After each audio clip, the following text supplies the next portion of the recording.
Precious Lord, take my hand, lead me on, help me stand. I am tired, I am weak, and I am worn. Through the storm, through the night, lead me on to the...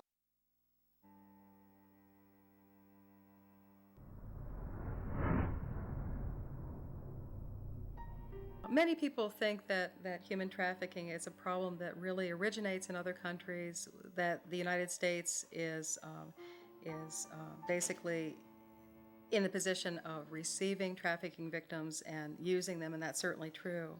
But there are plenty of women and children who are prostituted, who are trafficked, who are U.S. citizens. The best data suggests that at least 100,000 American kids a year are victimized through the practice of child prostitution. I was introduced to prostitution at 12. At the time I didn't think it was prostituting because I was like, I'm better than that. I would sell myself for the smallest of things, and then sometimes it was the most important of things, just to get a place to sleep at night. Yeah, 12 years old. And that pervasive concept of prostitution being an act of consent between two adults, and you may have a pimp that that other adult's working for, but it's part of a business deal. What we have learned is that overwhelmingly, while these kids may leave home voluntarily, while they may be runaways or any one of a variety of variations on that theme, they are seduced, they are tricked, they're lured into this practice, and then they lose the ability to walk away. These kids literally become 21st century slaves.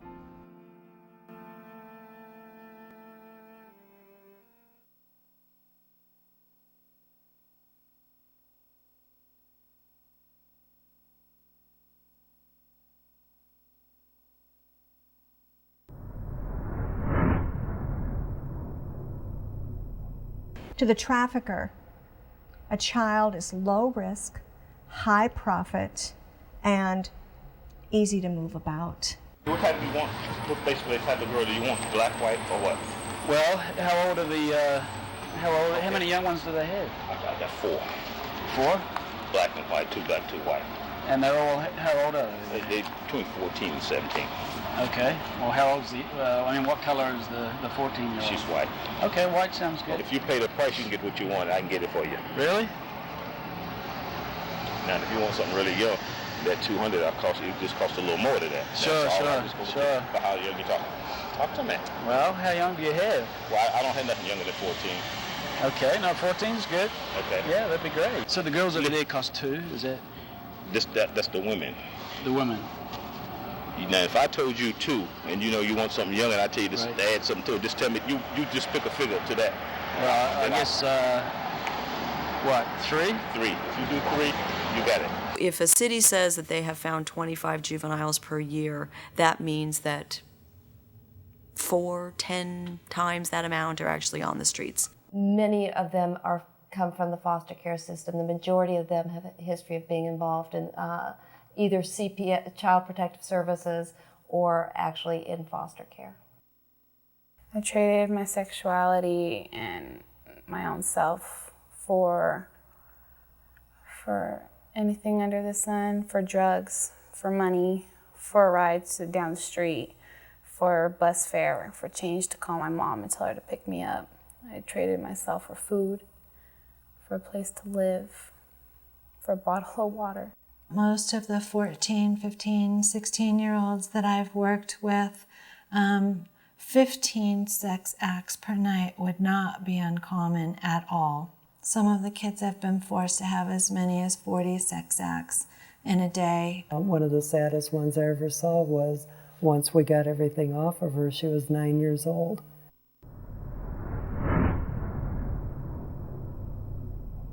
Most of the time when we talk to girls who've been trafficked, there is significant sexual and or physical abuse in the home. We even see situations where parents have sold or rented their own children so that they could get income from the children's sexual exploitation. No, my sexual abuse, I think that's where I've really learned tricking. Exchanging favors for favors. And usually they share some common characteristics. Little stability in any kind of home life they've ever had. Sense of self-worth, 0 to little. Having someone out there who genuinely cares about them and them knowing that and believing that doesn't happen, is also non-existent. We did a tracking from April 2004 to April of 2005. We tracked 64 different girls through the 2 programs, found that 72.3% had histories of prostitution. Of those with histories of prostitution, 98% had a history of either physical or sexual abuse. I've been molested. I've been a victim of sexual abuse since I was 3 until I was 17.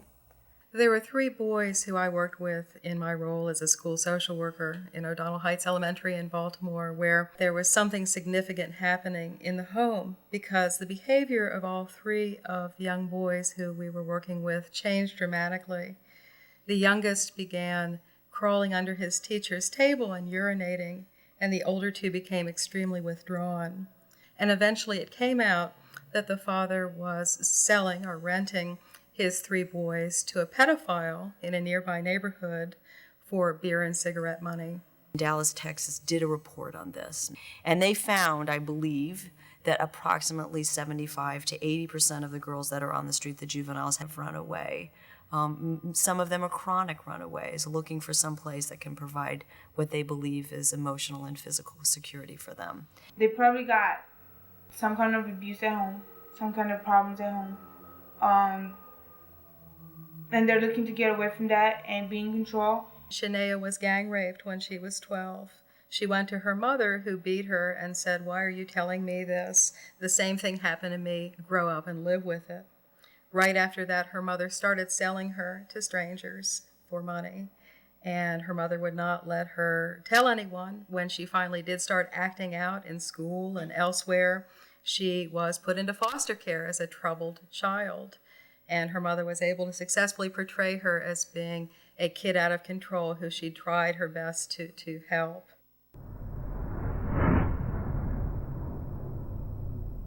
They don't realize that every single one of these women and children who are being prostituted are not doing it voluntarily. They're there because they're either a slave by fear or they're a slave by the lifestyle that they've grown up in. You really have to see past the spitting, the anger, the flirting, the clothes, the makeup, and the walk, and see who's underneath that. And a lot of times when you pick us up, we're defensive about it because we know something's wrong about that.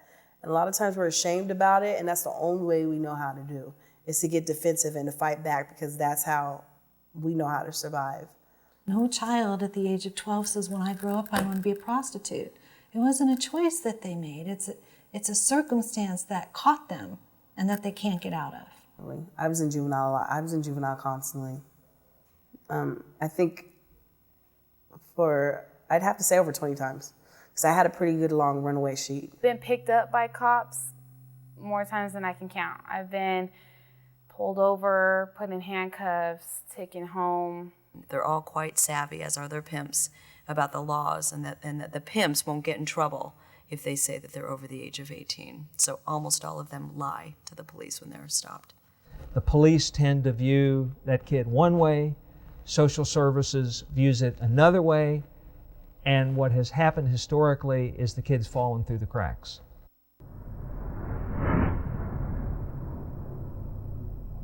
The first thing that happens with a pimp is they figure out what the characteristics of the child are, and they begin to exploit that weakness. This pimp came and tried to recruit me, and after I told him no, 4 different girls came that worked for the same guy came trying to recruit me. They don't let up easy.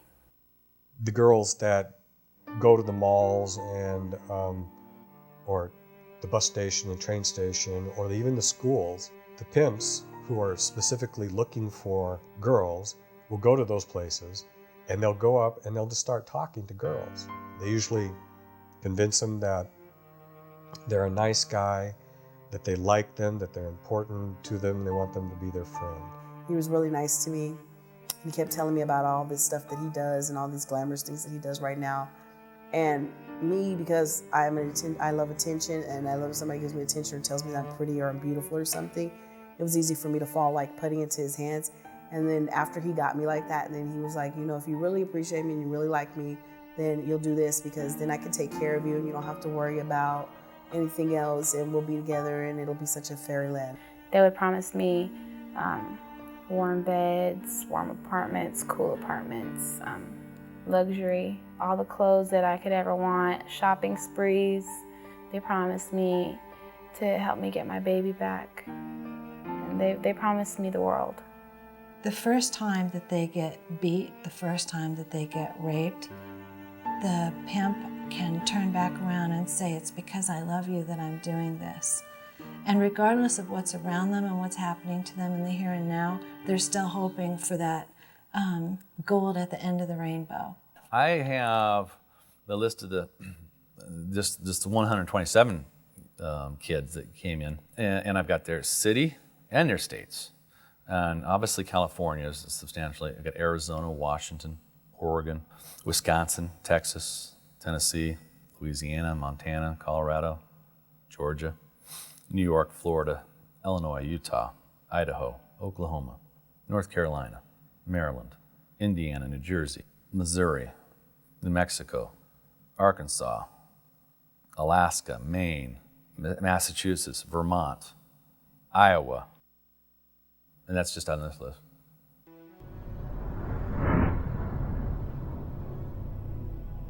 It's interesting to us to define the word pimp, because a pimp can be the stereotypical picture that we see in our minds of someone who is out, who has got a stable of girls, who is very traditional in that sense, a traditional exploiter.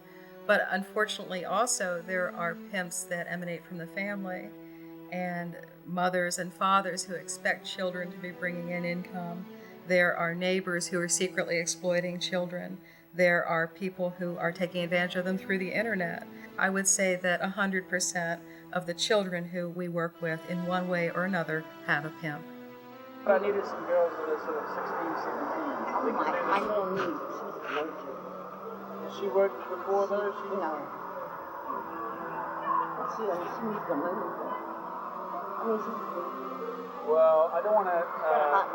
she's what's that? She's okay. Yeah, but what I mean is... She's what? 16, 17. I know that many police departments, and I've worked with them all over the nation, and I've met many investigators, many of them really don't believe that they have pimps in their city, that the prostitutes all work in groups of girls or that they're independent. I don't believe that's true. I believe that those girls are just so well trained that they've been able to convince the police that the pimps don't exist. I've never met a juvenile who's engaged in prostitution who doesn't have a pimp. And I've also never met a juvenile who's engaged in prostitution who, during the initial interview, has not said to me, I don't have a pimp, and the guy that I was with is my boyfriend. Many times girls will tell us that they are taken from location to location. They are kept in hotel rooms. They travel at night. They often don't even know what city they're in. They're constantly being physically and emotionally controlled and abused. They're often raped. They're held up as examples to each other. The punishments are often done in front of the other girls. He had these girls where they did everything for him. They did his hair, and they bathed him. They drew his bath. He got in the water, they bathed him. He took them on trips. These would be working trips. He'd say, we're all going to California to go to Disneyland. And when he got down there, all the girls were arrested because he made them go out to earn money in order to get the money to go to Disneyland.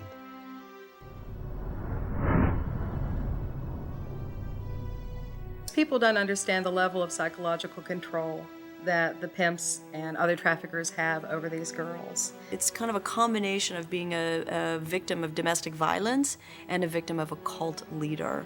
The pimp has encouraged them to sever ties with the outside world, so all their time is spent in the family, as the pimp calls it. As a result of that, these girls psychologically are virtually unable to leave, even if they would like to.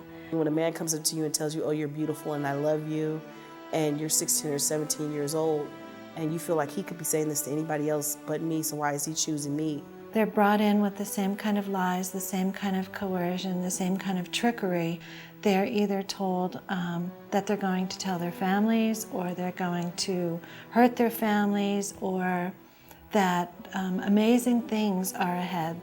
When they start breaking them down psychologically, they gain more control, and it's harder and harder for the girl to get away from the pimp. Girls don't give up their pimps, or the girls don't, they don't say anything because who's going to get them out of jail, and who's going to take care of them, and because that's your mind frame. Pimps are the only ones that you have. You know what I'm saying? Basically, that's what they make it seem like. How much do they have to give to the pimp? I don't know. The other girl, she gives everything away. She keeps nothing. A weekly basis, I probably made and this was on the street though. I didn't even go in hotels. I walked the track. So I'd say about 1,000. And then all of my money went to him. My whole history of prostitution, I never kept any of the money. It was like a contract, it was my lease. Just to give him the money, and I had a place to stay.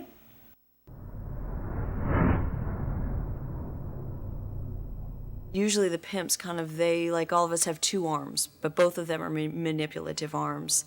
They recruit these girls with the loving arm. They tell them that they look beautiful, that they have diamonds in their eyes, that the sun is sparkling on them. And then he starts recruiting other girls and manipulating the earlier ones to stay with him by being physically abusive and humiliating them and requiring them to engage in sexual acts with each other, demeaning them, beating them up, tattooing them.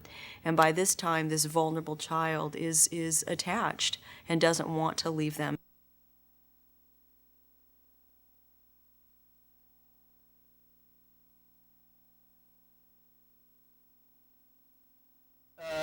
Okay, so your fee, like we said, I'll give you 100. But that's a bonus. That's a bonus. That should get 125. We talked about 100. Okay. 100's good. But again, I just want to make sure that you're happy. Like sex is okay. That's what you understand. Because when I called before on the phone, she thought you wanted to dance. But I explained to her, it's not the dance, it's the who. So how long you been doing this? I've been doing this since a year and a half. Like when I was 10, we moved to Kalamazoo. When you were 10 years old. 10, okay. Went to school, and then both my parents had died, so I was just really on my own. And then when I was about 15 years old, I came to Atlanta. 15? Yep. You came by myself. By yourself? Yep, and I've been doing good all by myself. And what are you doing? You said you do some dancing as well? I do dancing. Where do you dance? At And when you do your lap dancing and stuff, do they take you to the VIP room and you get extra money for that? Yeah. And how far do you go at Some would pay extra for sex, but I don't really have sex. How many times have you had sex? Have I had sex? Wow. I don't know. I can't. Lost count, I guess. Oh, you lost count? Yeah. And you're okay doing that at 16? You're happy? Yeah, it pays bills. Sure. And do you have like someone looking after you here that you pay money to that takes care of you? Yeah. Is that someone you came out here with, or someone you met here, or? No, someone I met here. Uh-huh. Boyfriend? No. Pimp? Something like that, yeah. A pimp? And how much do you have to pay? Like, how much of that do you get to keep, and how much do you have to pay your pimp? Oh, I give him half of this. And does he have other girls like you? Because I got more friends. Yeah, actually, there was some girls downstairs that, because we thought you had a family. Oh, yeah. And they're downstairs. How old are they? Like say girls. One's older than 17, there's a 15 and 16.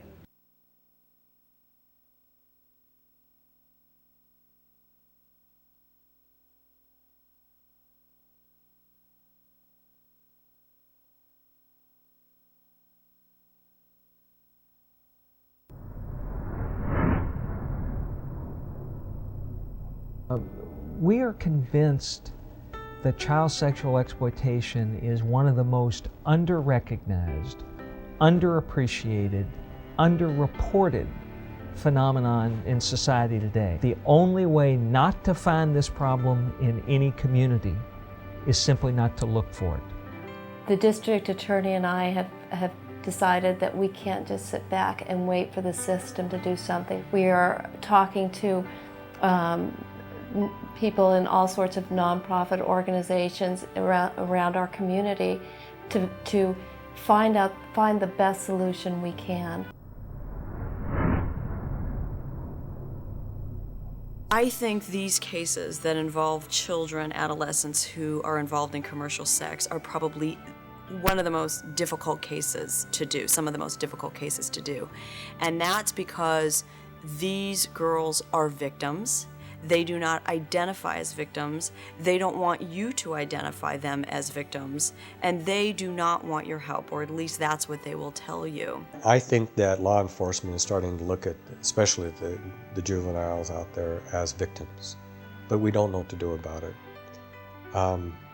If they are contacted by a uniformed officer in his district on the street, if he does catch them doing prostitution, he's reluctant to charge them with it because he doesn't want to put that stigma on them. The Las Vegas Vice Department is very good at working with these children and really identifying the fact that they're not delinquent kids, they're really victims.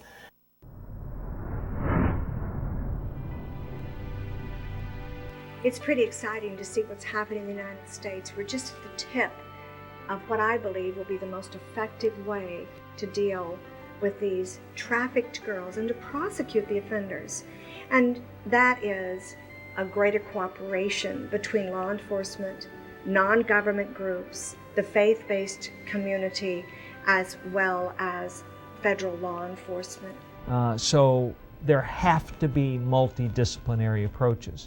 It's why we're so enthused about the FBI's new Innocence Lost initiative, with which we've collaborated closely. We've done their training, we've worked with them in taking leads and in a host of ways.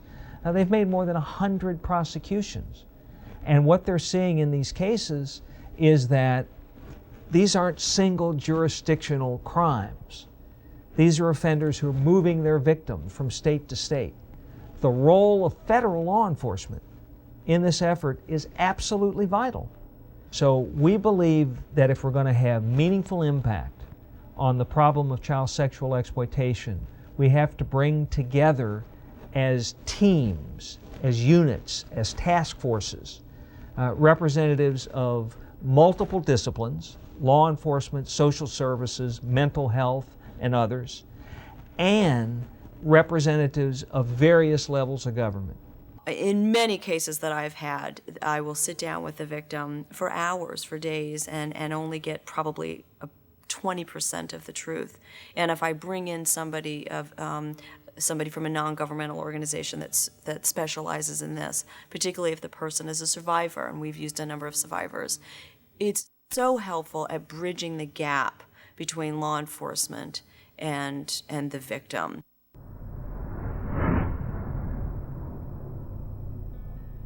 This is an area, I think, of controversy, to look at whether we look at these girls as criminals or delinquents and whether we look at them as victims. You take these girls who are, I would say virtually all of them, victims of some sort of post-traumatic incident or post-traumatic stress disorder, and you place them in a correctional facility, and you lock them up, you put handcuffs on them, you're putting them back in a powerless situation, and it's re-traumatizing them.